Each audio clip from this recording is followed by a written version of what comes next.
ഏതോ നാടോടികൾ എത്തിയിട്ടുണ്ടല്ലോ. Hi hi. എങ്ങനെയുണ്ട് മാരേജ് ലൈഫ്? കുഴപ്പമില്ല, നല്ല സുഖാണ്. ഒരു പ്രത്യേകതരം സുഖം. എടുത്തു ചാടിയതായിട്ട് തോന്നുന്നുണ്ടോ? ഇല്ല എടുത്തിയാടിയൊന്നുമല്ല. ഈശ്വരാ തൂക്കി പറഞ്ഞില്ലെങ്കിൽ നാണം കിടും ഉറപ്പാ.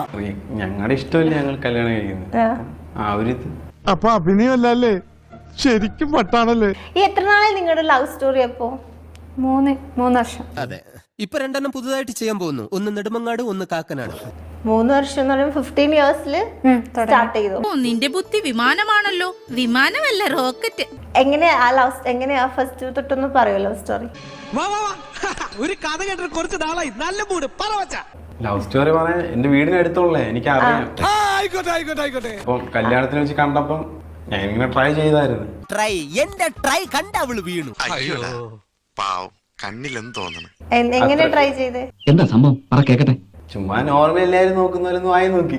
വായി നോക്കി തോന്നി അതങ്ങനെ വരൂ, അതങ്ങനെ സംഭവിക്കൂ. എന്നെ പ്രപ്പോസ് ചെയ്തു. എന്ത് പറഞ്ഞു? എനിക്കും ഇഷ്ടമാണ്, കല്യാണം കഴിക്കാൻ തയ്യാറുമാണ്. അപ്പൊ എന്താണെന്ന് വെച്ചാ അങ്ങനെ യെസ് പറഞ്ഞു. എത്ര നാളെടുത്തു യെസ് പറയാൻ? 5 ദിവസം. 5 ദിവസം. 5 ദിവസം. എന്ത് കണ്ടിട്ടാ അപ്പൊ ഇഷ്ടപ്പെട്ടെ? അല്ലെ എന്നെ സ്നേഹിക്കാൻ കണ്ട ഒരു മനസ്സ്. ഞാനൊരു വലിയ സംഭവം അല്ലേ? അത് ഞാൻ കൊറേ ഉണ്ട്. അപ്പം എനിക്കിഷ്ടം കാണാനൊക്കെ കൊള്ളാം. അപ്പം പെണ്ണിന്റെ പേരിലായിരിക്കും വീട്. വിറ്റ എന്ത് കിട്ടാവോ? ഭംഗിയിലൊന്നും അല്ല, ഞാൻ ഒരു ഇത് പറഞ്ഞ അട്രാക്ഷൻ തോന്നി. എനിക്കതല്ല, തലക്കോളം കിറക്കഞ്ഞ മനുഷ്യന്മാർ ഇങ്ങനെ കാണിച്ചു കൂട്ടും.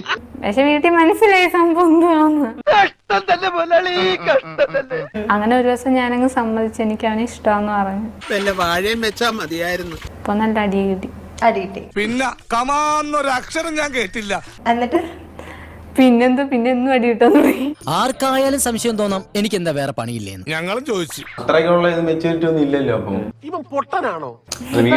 അല്ലല്ല, അതല്ല ഉദ്ദേശം. അങ്ങനെയാണെങ്കിൽ നമുക്ക് ആ പ്രപ്പോസൽ സീൻ ഒന്ന് റീക്രിയേറ്റ് ചെയ്യാം. അത്രയും വേണോ സാർ? വേണം. എനിക്ക് കണ്ടപ്പോ തന്നെ ഇഷ്ടപ്പെട്ട്. I love you. അയ്യേ, നീ ഇങ്ങനെയൊക്കെ സംസാരിക്കുന്നത് തന്നെയാണ് ഏറ്റവും വലിയ കോമഡി.